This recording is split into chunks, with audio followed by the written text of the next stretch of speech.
दोस्तों मैं दावा कर सकता हूँ कि 100 में से 80 लोगों को इस बारे में नहीं पता होगा, तो पूरी वीडियो देखना, तब आपको पता लगेगा कि आप उन 80 में से हो या नहीं हो।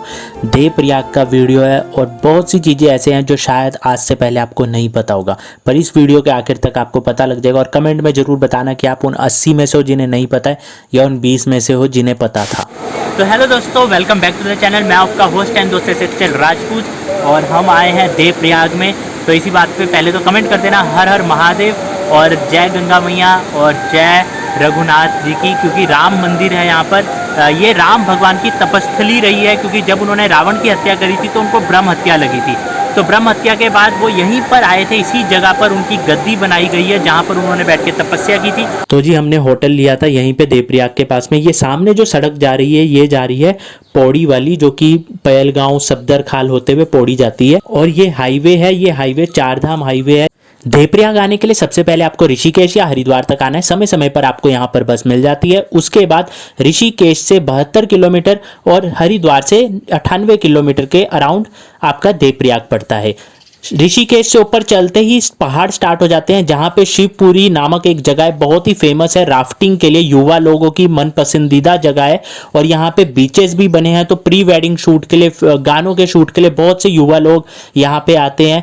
तो ये यहीं से आप देवप्रयाग जाके अपने गंगा माता के दर्शन कर सकते हैं। तो जैसे ही कुछ आगे आते हैं हम, तो यहाँ पे ऐसे होटल्स वगैरह भी हैं देवप्रयाग संगम में जाने के लिए। तो अगर आपने कुछ खाना पीना खा पी सकते हो। और यहीं पर मैंने अपनी पार्किंग पे लगा दी है। और यहाँ पर लिखा ही है रघुनाथ मंदिर एवं संगम घाट। तो ये मार्ग है। तो ये भाई भी अपने यूपी से आ रखे हैं एक्टिवा लेके। और भाई एक्टिवा में क्यों जाते हो आप? सबसे कंफर्ट चीज़ लगती है सर। अच्छा, कंफर्ट लगती है। एक तो इसमें कंफर्ट ये होता है कि सामान वगैरह रखने का, डिग्गी भी है, सब कुछ है। बाइक में ये चीज़ें नहीं होती है। और कोई प्रॉब्लम आती है आने जाने में? नहीं, ऐसा कुछ नहीं है, बस थोड़ी होती है तो पेट्रोल वाली प्रॉब्लम है, जो कि हाँ, छोटा टैंक है। बढ़ाना पड़ता है। हाँ, टैंक छोटा है, बट चलो इतना तो चल पड़ता है, कर लेते हैं। मैंने लद्दाख तक लेके गया हूँ मैं, एक्टिवा लद्दाख तक लेके गया हूँ। क्या चैनल है सर आपका? एसएचएल राजपूत। चलो, थैंक यू।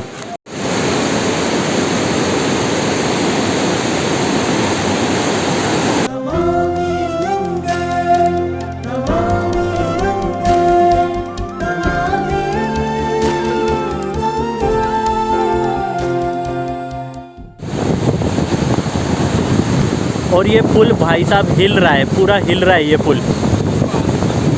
जल्दी जल्दी निकलते हैं इस पुल से, पता लगे हम सीधा अलकनंदा भागीरथी के साथ हरिद्वार ही पहुँचे, क्योंकि बहुत हिल रहा है ये पुल।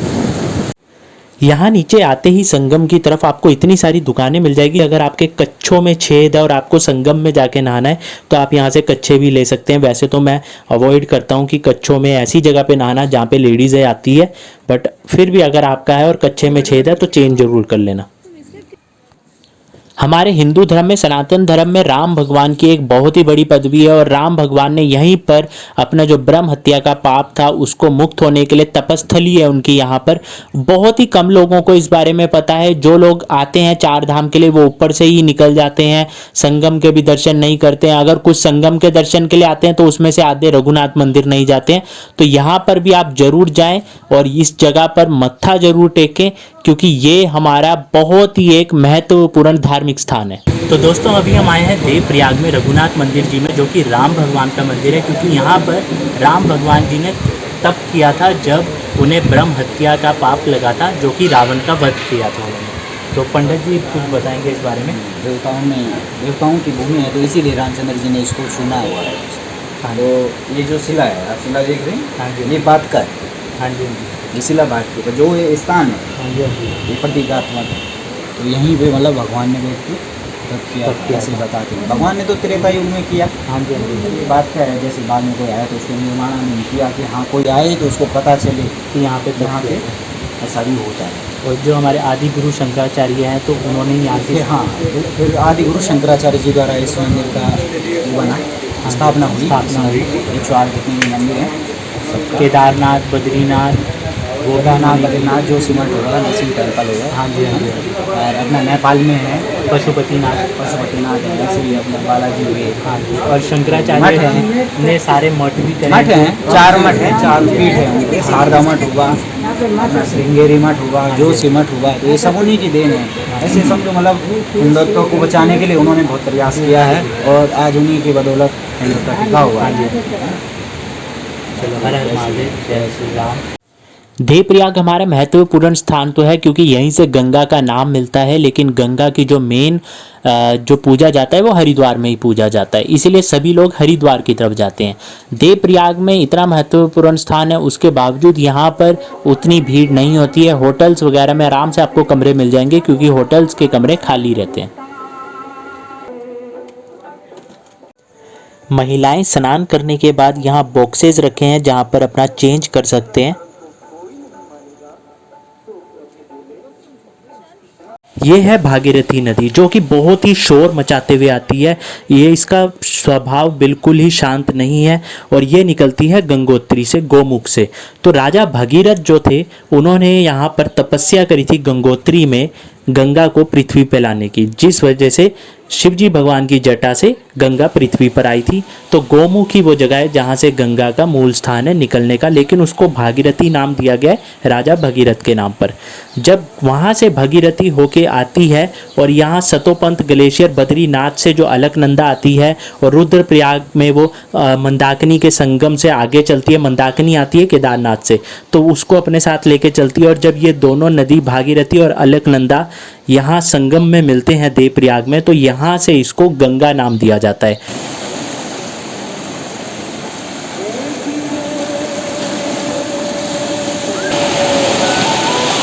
अलकनंदा और भागीरथी को सास बहू भी कहा जाता है, जिसमें भागीरथी क्योंकि बहुत ही तेज रौद्र रूप से आती है तो उसको सास का दर्जा दिया गया है, और वहीं पर अलकनंदा बहुत ही शांत स्वभाव शीतलता से आती है तो उसको बहू का दर्जा दिया गया है।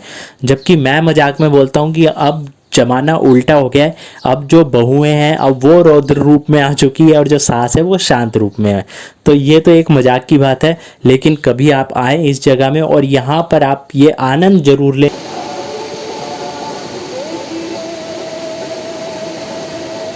गंगा जी के पानी में यहाँ पे मछलियाँ भी है और बहाव के कारण वो आगे जा नहीं पा रही है, पीछे ही जा रही है। तो अभी तो जो संगम है वो यहाँ पर है, लेकिन ये चेन है जिसके थ्रू लोग नहाते हैं। तो कहते हैं कि जब बरसातें होती है बहुत ज़्यादा पानी होता है तो पानी ये ऊपर वाला जो एरिया है यहाँ तक, इन सीढ़ियों तक पानी आ जाता है। तो इतना पानी आ जाता है यहाँ पर।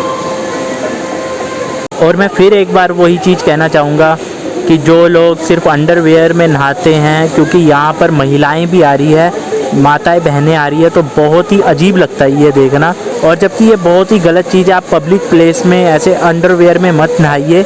आप कुछ भी एक धोती पहनिए या समथिंग कुछ शॉर्ट्स पहनिए, पर ऐसे अंडरवेयर में नहाना बिल्कुल ही मेरे को गलत लगता है जहाँ पे माताएं बहनें आती है। और बहुत से युवा लोग ऋषिकेश की तरफ ज़रूर जाते हैं छुट्टियों में, राफ्टिंग ज़रूर करते हैं, लेकिन मैं कहूँगा एक बार यहाँ पर ज़रूर आएँ और इस अनुभूति का जो आप अलग ही आनंद लोगे ना, तो उसके बाद आप खुद अभी चाहे कमेंट नहीं करोगे, लेकिन आने के बाद वीडियो पे आप कमेंट ज़रूर करोगे कि भाई साहब मज़ा आ गया। तो इसी के साथ हम भी अब दर्शन करते हैं और अलविदा लेते हैं। और माँ गंगा सबका कल्याण करे, जग का कल्याण करे, आप सबका भी कल्याण हो। जय गंगा माँ, जय राम भगवान, जय केदार बाबा, जय विष्णु भगवान, जय बद्री विशाल।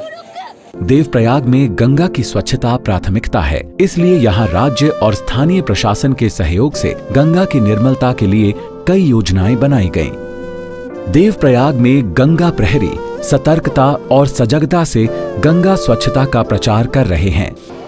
देवप्रयाग में घाट की संख्या कम थी, इसलिए नए घाट बनाए गए। अब संगम, भारत और रामकुंड घाट बनकर तैयार हैं। संगम स्थल होने की वजह से यहाँ दाह संस्कार की महत्ता भी बहुत है, इसलिए नए मोक्ष धाम बनाए गए। संगम में दूषित जल के निकास की रोकथाम के लिए बाह बाजार, संगम बाजार और शांति बाजार में नए एसटीपी का निर्माण किया गया। देवप्रयाग में जो 4 बड़े नाले थे या घरों से निकलने वाला सीवर था वो डायरेक्ट गंगा जी में गिर रहा था। उन चारों नालों को या घरों से निकलने वाले सीवर को हमने कलेक्ट करके अपने एसटीपी में ले लिए हैं। अब गंगा जी में किसी प्रकार का कोई गंदा नाला या घरों से निकलने वाला सीवर नहीं जा रहा। आने वाले कल में भी हम सबकी साझेदारी से देवप्रयाग में हम संगम को स्वच्छ रखने में सफल हो पाएंगे।